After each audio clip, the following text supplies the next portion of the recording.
I can go louder if you want. Wow. Hey! Thank you, Red Boswell. That actually worked very well. Okay, so thank you all for coming today. We appreciate you guys hanging in with us all day. I'm really excited for tonight. Again, directions. We're going to the National Constitution Center. That's going to be 6:30. So what we're going to do is, because I know you guys are looking at your watch like, oh my God, that's in 2 hours. So what we're going to do here is we're going to do about an hour and 5 minutes. These guys are going to talk for about 10 to 15, and then we're going to roll in to the sessions from there. So plan is that, again, for the folks who are moderators, just raise your hand quickly. Okay.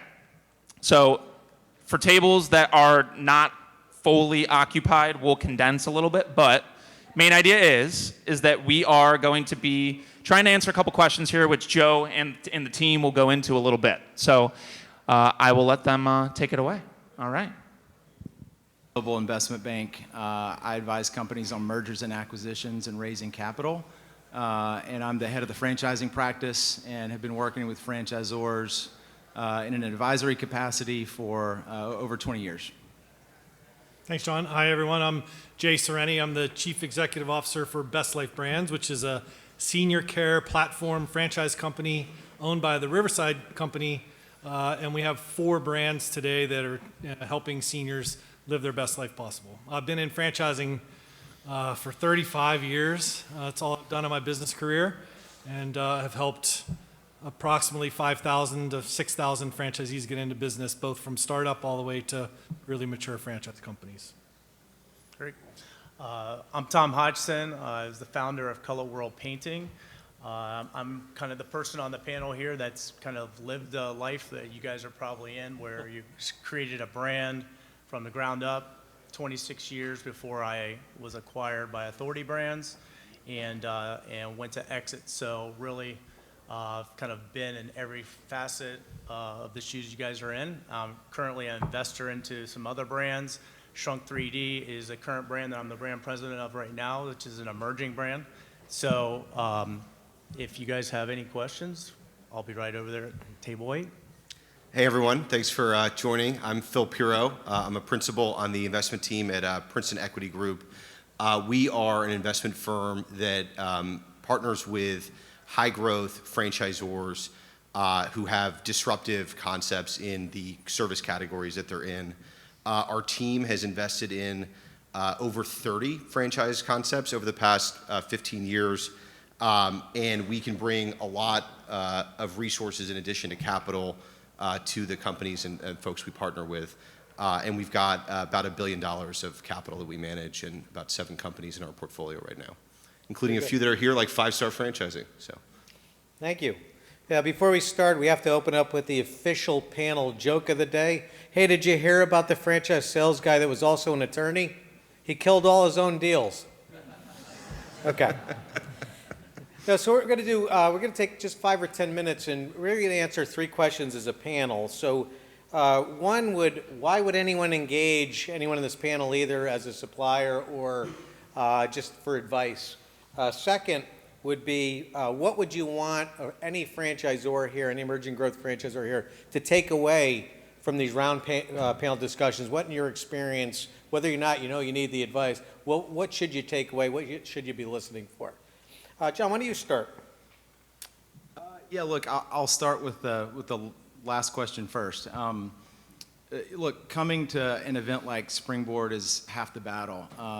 For folks that are building a brand, building a business, an emerging franchisor, we encourage everybody to think with the end in mind, but build a lasting, sustainable business. And the thing that I love about franchising almost more than anything is that it's a business model that appeals, that is utilized by multiple industries. And so that mixed with the culture that the IFA has created creates a lot of mentorship and a lot of collaboration and less competition. Because the best practices that work for a residential services franchisor could work for a fitness franchisor. And so coming to an event like this, sitting at roundtables and engaging with, with the market and with other participants in the market, I think is very important, and I highly encourage it. In terms of why somebody would engage with me. Look, I'm an advocate for companies, and so my job is to represent companies in a buy side or a sell side capacity, primarily a sell side capacity, when they're looking to raise capital, bring on a private equity partner, sell to a strategic, look at some sort of liquidity event or an exit. We're in the market every day. We know how to negotiate and how to position franchisors for either maximum value or the best terms. And so, we would just encourage you to, if you're contemplating an exit, to talk to myself and to folks that do what I do. There's a lot of great other investment bankers in the room here, and just have an open dialogue around and ask a lot of questions. Thanks. Me next? Yes, please. So I look at it this way. I've heard this a couple times today in different sessions. And I obviously, beginning with the end in mind is really important, and all of you have your dream of what the business will look like. But I think you also need to think about and try and arrive at, maybe not today, but start working on today, what it looks like if and when you do exit the business. If you were to sell the business, do you want to continue to work in it? If you don't want to continue to work in it, do you have a plan for yourself after that transaction takes place? It's really important to understand that for yourself. I've been in 7 franchise companies, and I've worked with 4 founders. And most recently, I watched a founder really struggle with the decision she made to retire at the end of 6 months after the transaction took place. She had nothing to do. She didn't know what to do with herself. She didn't agree with the decisions the company was making now. So I think understanding that for yourself is really important. If you think that you want to stay within the company and you think that ownership change is going to be comfortable for you, it might not be. And I'll share this small insight and then hand the mic over. When you're making decisions as a founder, I'm not a founder, so I can't do this. But founders can go like this and make decisions because they can just feel it. They've been in the business and understand it. If you sell your business and then it becomes more professionally managed, at that stage, data drives decisions. Private equity firms want really good data to get a good decision made. To a founder, that feels really slow. You're not trying 3 ideas, 2 of them fail, 1 of them successful, that was great. You look back and 2 were bad. So I think understanding that culture is going to change. It's not going to be that same, we're going to make decisions like this. So as you decide, make that decision, I think it's really important to think about what the culture of the company is going to feel like post-transaction. So every single thing he said is what you should ask me about, right? As a founder, there's a lot of decisions, right? For me, it was, having 7 corporate units throughout the United States. When should I franchise my company? To, okay, what franchise attorney should I use? To what fran dev company should I use? Do it myself? Hire a FSO?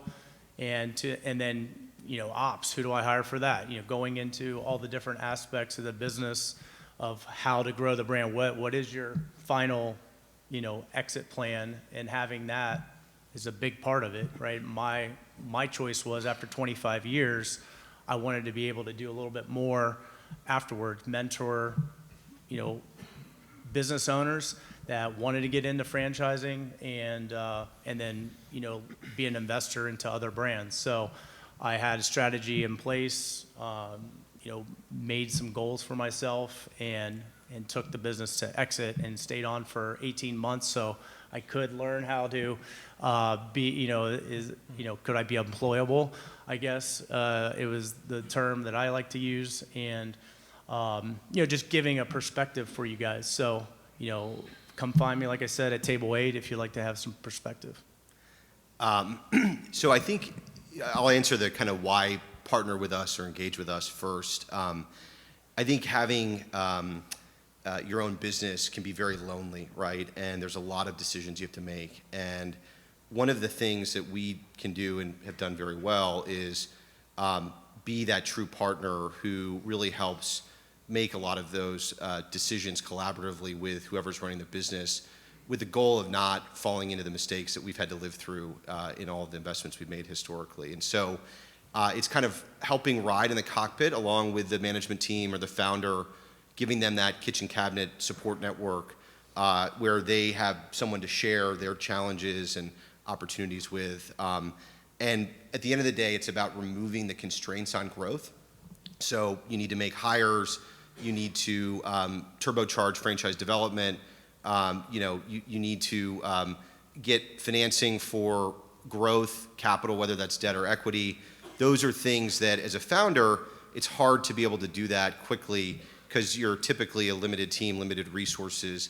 And with a private equity partner, we can help bring a lot of those resources and really cut the cycle time down, which if you have a high growth disruptive concept, those opportunities don't exist in our country for long periods of time. It's a very competitive marketplace for services. And so the quicker you can get locations opened, get franchisees who are high quality in the system, the higher chance you have of building the category leading business in whatever service line you're in.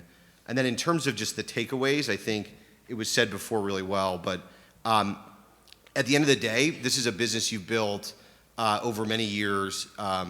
There's a high degree of personal just decision around whether to partner or sell. And what I would say is there is no cookie cutter way to do a transaction, bring on a partner. Everything is customizable. Every type of capital is different, whether it's debt, venture capital, growth equity, traditional private equity. And so I would just encourage you to really be introspective, think about what you want, be honest with yourself, what you want with your team, what do you want with the business, and identify the type of partner through that lens, because you can, there's not a traditional one-size-fits-all approach. It's highly, highly personal at the end of the day for you and for your team. And the best partnerships are ones where that thought and that introspection happens earlier than later. Thank you, Phil. And then my last contribution, Franchise Performance Group, why would you engage us? We're an FSO, lead gen, everything kind of franchise development, starting with strategy. We've been around for 23 years, and we've helped our brands accumulate over $1 billion worth of enterprise value that we can track. My first job out of college, it's nice, was I was the second franchise sales guy for Subway when he had 300 units. Again, that company just sold for $9 billion. My second franchise sales job was with Tony Kanza, that I haven't seen him in 20 years. So it was nice to, and I was part of the team that helped him go from 300 to 1,200, which continued to 2,200. What I'd like you to take away when you're going to these roundtables is, yes, I've been around, I'm almost coming up on my 40th year in franchising, and that gives you a lifetime of experience in watching more than a textbook study of what brands are sustainable, which aren't, and which cash out, and which get to which crater. At the end of the day, you're hearing it a lot. It's about unit-level economics.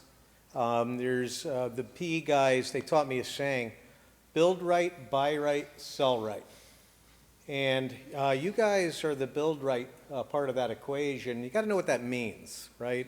And from what I could tell, build right means intense focus on unit-level economics, franchisee-friendly culture, so because their franchisees are your partners. And then lastly, avoid the people that are sell as fast as you can. Because I don't see that as a sustainable strategy long-term. It's fun, it's sexy, it gets you into the Entrepreneur 500 list. And then anybody who's been around long, I see that Fortune 500 list changes. There's 500 new companies on it every few years. So just watch the guys, meet the people with strong operational focus, with intense love and passion and respect for the risk that franchisees take. So Zach, I'll turn it back to you.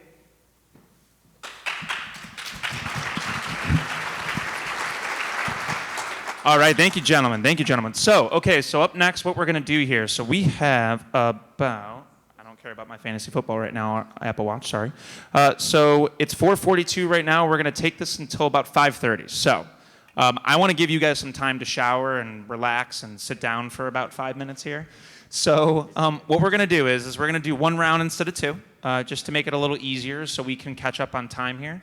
So we're going to do this for about 45 minutes here. So I'm going to turn it over to the group. So for folks who are moderators, again, can you guys please raise your hand? Perfect. Okay. So we have the folks here that are up here that are going to go and take their seats. And we are going to start the clock here in about 2 minutes, so 4:45, and then we're going to get into it.